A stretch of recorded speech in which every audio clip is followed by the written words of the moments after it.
من کاملا میدونم کل اون بهت چی گفتن. بهت گفتن زیادی حساسی، بهت گفتن باید قوی تر باشی، احتمالاً 1000 بار بهت گفتن حرفا رو انقدر به خودت نگیر. احتمالاً سالها بابت اشکات عذرخواهی کردی، ولی امروز اینجام تا بهت بگم نسبتی که بهت دادن غلطه. تو هیچ چیزیت نیست. تو ضعیف نیستی و قطعاً اشتباه خلقت هم نیستی. تو همونی هستی که روانشناسا بهش میگن فرد خیلی حساس. ولی من یه اسم دیگه رو ترجیح میدم. تو یه ابرحسگری.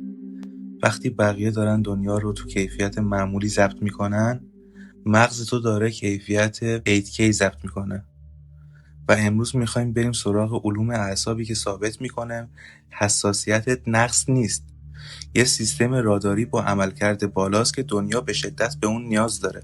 برای اینکه خودت رو بشناسی باید نگاه کنیم به سخت افزارت. چون این فقط یه اخلاق یا رفتار نیست، بلکه بیولوژیه. تحقیقات نشون میده مغزت اطلاعات رو متفاوت از اون 80% مردم پردازش میکنه.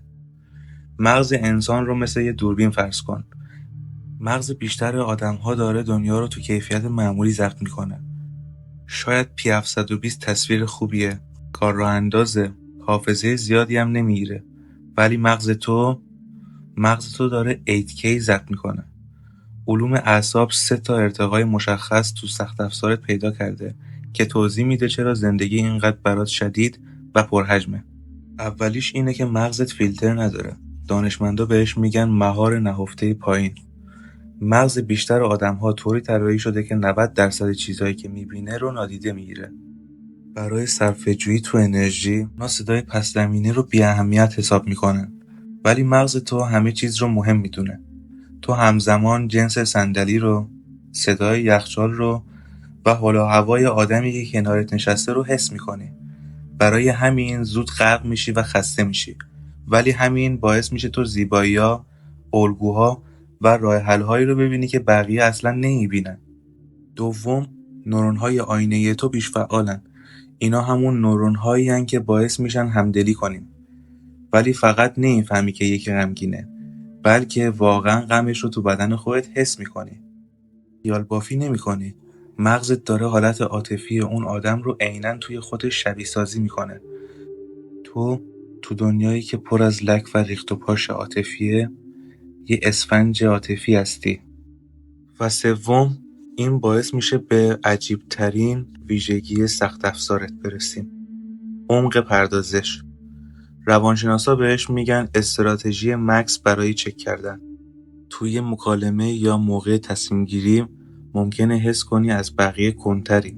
ممکنه خودتو به خاطر مردد بودن یا زیادی فکر کردن سرزنش کنی. ولی حالا علم رو گوش کن. تو کن نیستی. حسابی و دقیق هستی. وقتی بقیه دارن سطحی پردازش میکنن و فقط به چیزی که جلوشونه واکنش نشون میدن، مغز تو داره کدگذاری معنایی عمیق انجام میده. تو ناخودآگاه لحظه الان رو به خاطرات گذشتت بس میکنی. نتیجه های آینده رو پیش بینی میکنی و معنای پشت کلمه ها رو تحلیل میکنی. تو به خاطر گیج بودن مکس نمیکنی. مکس میکنی چون مغز داره یه شبیه سازی پیچیده اجرا میکنه که مطمئن بشه بهترین نتیجه ممکن به دست میاد. این باگ نیست. این محاسبات سطح بالاست. حالا شاید بپرسی اگه این حساسیت انقدر زندگی رو سخت میکنه، چرا تکامل این ویژگی رو نگه داشته؟ این مهمترین بخششه. اگه حساس بودن ضعف بود، انتخاب طبیعی هزاران سال پیش حذفش میکرد. ولی حذفش نکرد. نگهش داشت. چرا؟ چون قبیله به تو نیاز داره. تو دوران باستان جنگجوها، یعنی اون اکثریت غیر حساس، برای شکار و جنگیدن ضروری بودن. شجاع بودن و ریسک میکردن. ولی یه قبیله که فقط از جنگجو تشکیل شده باشه میمیره. اونا بدون برنامه میدویدن تو دام خطر. قبیله به مشاورای سلطنتی نیاز داشت. اون تویی. تو بودی که قبل از رسیدن طوفان تغییر هوا رو حس میکردی. تو بودی که بو میکشیدی قبیله بغلی داره دروغ میگه. اون چیزی که بهش میگی ضعف، در واقع یه سیستم هشدار فوق پیشرفته است. جامعه امروز پر سر و صدا، تنده و پر از پرخاشگری. برای جنگجوها ساخته شده. برای همین تو احساس غریبگی میکنی. ولی فکر نکن چون جات نیست یعنی بی‌ارزشی. میدونم هم کردن این رادار هزینه داره. چون تو همه چیز رو خیلی عمیق پردازش میکنی، زودتر به سقف میرسی و تموم میکنی. وقتی یهو خاموش میشی، مجبور میشی بری توی اتاق تاریک قایم شی. این درام بازی کردن نیست. این یعنی رمت پر شده، سیستمت داغ کرده و اوورهیت شده. ولی علم یه تشبیه قشنگ داره براش. بیشتر آدما مثل قاصدکن، مقاومن. تو هر شکافی، تو پیاده‌رو یا تو باغ قشنگ، سبز میشن.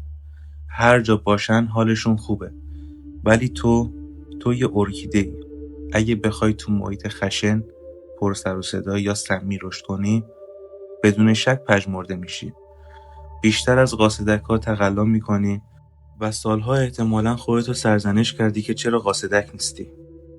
ولی تحقیقات یه چیز شگفت‌انگیز نشون میده به اسم حساسیت مزیت. وقتی ارکیده رو بذارن تو محیط درست، با نور درست، خاک درست و مراقبت درست، فقط زنده نمیمونه. با پیچیدگی و زیبایی شکوفا میشه که قاصدک هیچ وقت به گرد پاش نمیرسه. تو لازم نیست خودتو سفت و سخت کنی که روی پیاده رو دووم بیاری. فقط باید خودتو ببری تو گلخونه. وقتی زندگیت رو جوری بسازی که از حساسیتت حمایت کنه، فقط به بقیه نمیرسی، بلکه ازشون جلو هم میزنی. پس این نسخه منه برای تو. دیگه سعی نکن فیلتر سخت‌تر نصب کنی. نمیتونی بیولوژی تو عوض کنی و نباید هم بخوای. دنیا به اندازه کافی بی‌حسه. ما لازم نداریم تو هم پوسکلفتر بشی. ما دقیقاً همین جوری که هستی بهت نیاز داریم. ولی باید از این هدیت محافظت کنی. مرزاتو بساز. به نیازت به سکوت احترام بذار.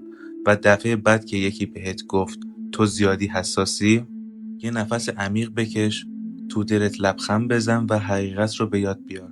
تو عیب نداری. تو دنیا رو با کیفیت 8K میبینی. تو دنیایی که روز به روز بی‌احساس‌تر و سرد و خشک‌تر میشه، توانایی حس کردنت بار نیست. همون چیزیه که تو رو انسان میکنه. و چون ابرحسگر رو داری، شاید ناخودآگاه دور زندگی خصوصیت یه دیوار کشیده باشی. شاید از اونایی هستی که فقط وارد میشن، نگاه میکنن، ولی خیلی کم چیزی پست میکنن. برای بقیه شبیه روحی. ولی روانشناسی میگه این سکوت خالی نیست. ممکنه نشونه یه نوع دیگه از قدرت باشه. اگه میخوای بدونی این سکوت دیجیتالی نشونه اعتماد به نفس بالاست یا اضطراب پنهان، رو دکمه سابسکرایب کلیک کن تا در ویدیوهای بعدی روانشناسی روح آنلاین رو توضیح بدم. و اینکه چرا عقب کشیدن از فضای مجازی شاید سالم‌ترین کاری باشه که یه ابرحسگر میتونه انجام بده.